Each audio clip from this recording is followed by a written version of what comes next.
There exists an ideal waist-to-hip ratio that makes you appear more fit, healthy, and attractive. Most men already know that having wider shoulders and a narrower waist makes you appear more masculine, but very few men are aware that you want your waist-to-hip ratio to at least be under 0.95 to have optimal masculine proportions while simultaneously decreasing the chances of developing a number of chronic diseases. That's right, having small glutes in combination with a large waist can be used as a major indicator that you're at a much higher risk for developing issues like high blood pressure, heart disease, and diabetes. Obviously, the size of your waist is mostly influenced by diet, but the size and composition of your glutes and hips are highly influenced by your workout program, the exercises you're doing, and how you're performing those exercises. By applying the 5 steps I'm about to go over, you can transform a saggy pancake butt to firm, round glutes as fast as possible. First, I see a lot of people spending too much time focusing on exercises that attempt to isolate the glutes, like the kickback glute machine, cable hip extensions, and even hip thrusts. And even though some of these exercises can be used effectively, they are nowhere near as effective as the basics, which primarily include squats and deadlifts. So step 1 is to include heavy squats and Romanian deadlifts in your workout routine. You don't have to do both in one session, but you should start each of your leg workouts with at least 3 to 4 heavy sets of one of these 2 exercises. Skipping over these 2 more demanding, challenging exercises and replacing them with glute kickbacks or cable hip extensions is not going to get you anywhere near the results that you can achieve by progressing at exercises like barbell squats and Romanian deadlifts. Now, there are other very effective exercises for your glutes as well, like Bulgarian split squats, walking lunges, and step-ups, and you can and should include these exercises into your leg day after you've already put your best effort into 3 to 4 sets of heavy squats or deadlifts. But I still recommend that you start with and primarily focus on improving your squats and deadlifts if you want the fastest track to nicer glutes. And by the way, if you're not exactly sure how to properly do these exercises, stick with me because I'm going to show you exactly how to do these with perfect form a little later on in this video. But first, let's move on to step 2, which is to get stronger at these exercises over time. This is critical, and most regular gym goers ignore this crucial step. They do squats by either just using their body weight, or they do the same weight load week after week, and then they're surprised when they see little to no results. Just like other muscles, your glutes will only grow if they're challenged enough to do so. One of the best and most accurate fail-proof ways to ensure that you're increasing the challenge and progressively overloading over time is to constantly try to up the weight. This is something that I've talked about many times in countless videos about other muscle groups, but the things that make any one muscle grow will typically apply across the board to other muscle groups throughout your body. One of the simplest ways to consistently increase weight load is to up the weight every time you hit the upper end of your rep range. I know this method may sound super simple and repetitive, but I promise you it's extremely effective for getting stronger at almost any exercise. One of my favorite rep ranges to stay within, specifically at an exercise like squats where going to failure is dangerous, is 6 to 10 reps. So let's say you usually do squats with 135 pounds and you can complete 10 full reps. You should try to up the weight by 5 pounds on each side, and then the goal is to still shoot for the 10 reps. However, you might find that when you up the weight, you can't complete all 10 reps and instead you can only do 8 reps. That's totally fine. Your new goal is now to use that heavier weight week after week until you can complete 10 reps on your first set. Once you can do that, rinse, wash, and repeat the process over and over again until you're lifting significantly more weight than what you started with. And I promise you, this alone will dramatically improve your glutes.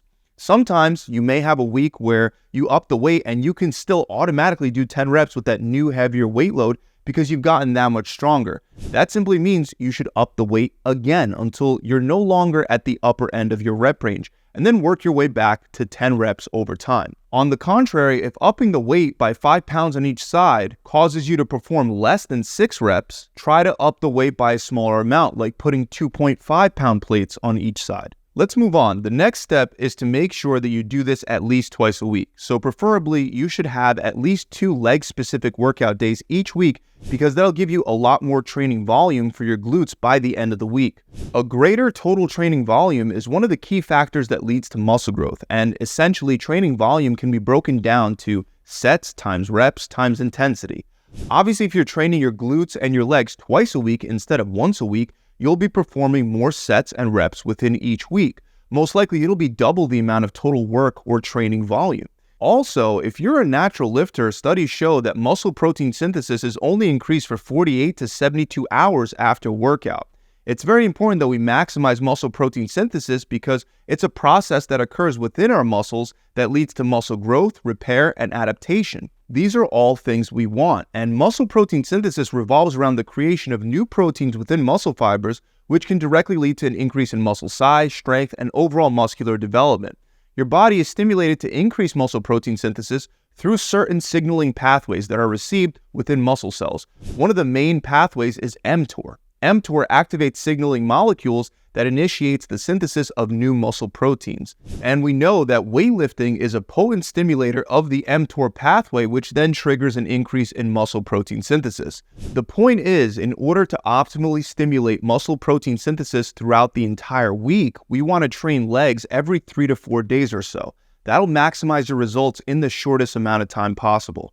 This brings us to step 4, which is closely tied to optimizing muscle protein synthesis, and that's optimizing your diet. If you want to improve your waist-to-hip ratio, I think it's pretty obvious that eating the right foods is critical for reducing your body fat. But in terms of building rounder, firmer gluteal muscles, you especially need to take in enough essential amino acids. Muscle protein synthesis itself can't work without amino acids. In fact, the process can be summed up in a nutshell as the assembly of amino acids into new muscle proteins. Amino acids are the building blocks of proteins, and they're obtained through the digestion and breakdown of dietary protein sources like chicken, beef, turkey, fish, seitan, and tofu. Essential amino acids, which cannot be produced by the body, have to be obtained from food, and they play a very important role in stimulating muscle protein synthesis. So it's vital that you take in enough protein each day. A good guideline that you've probably heard on this channel before is to take in 0.7 grams of protein per pound of body weight daily.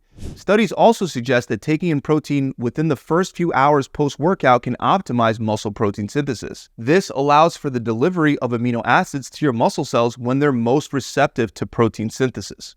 Now, before we move on to the proper way to perform squats and deadlifts for optimal results, the last step to tie this all together is recovery and consistency.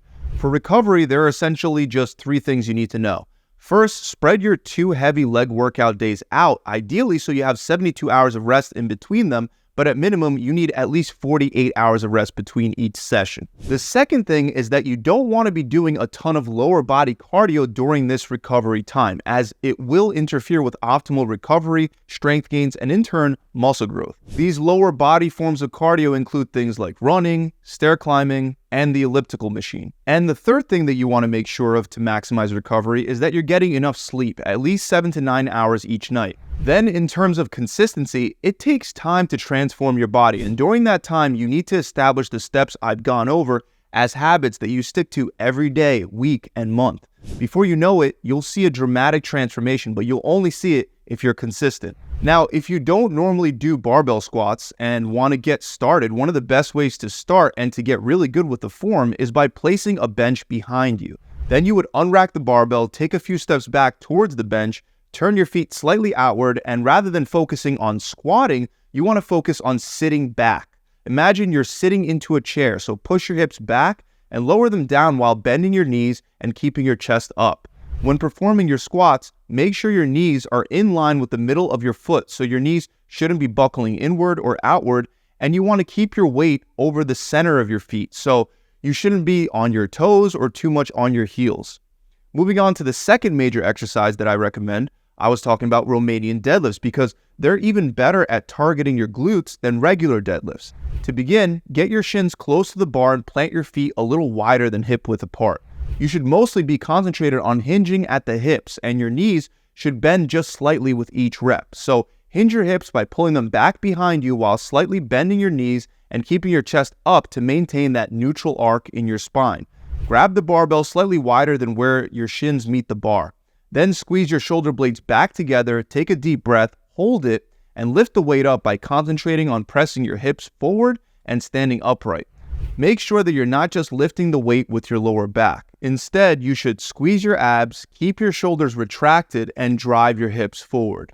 Exhale at the top, then take another deep breath and lower back down to repeat for reps. So that about wraps it up, guys. I really hope this video has helped you prioritize and simplify the most important things you need to do to transform those glutes. To learn the proper form, setup, and step-by-step instructions for the other exercises that you could perform after the squats and deadlifts like Bulgarian split squats, lunges, step-ups, and even isolation exercises like weighted bridges, I'll include a link below to another video in the description. If you guys have enjoyed this video, do me a favor and subscribe to this channel. And if you're sick of the trial and error and constantly hitting plateaus as you try to transform your body, I highly recommend you try my 6-week shred program. It comes with a personalized meal plan, a recipe book, and a step-by-step workout plan with a full video exercise library included. And of course, there'll be a coach there to guide you through the entire process. To find out more, you can click the link in the description below, or you can head straight on over to my website at gravitytransformation.com. I'll see you guys soon.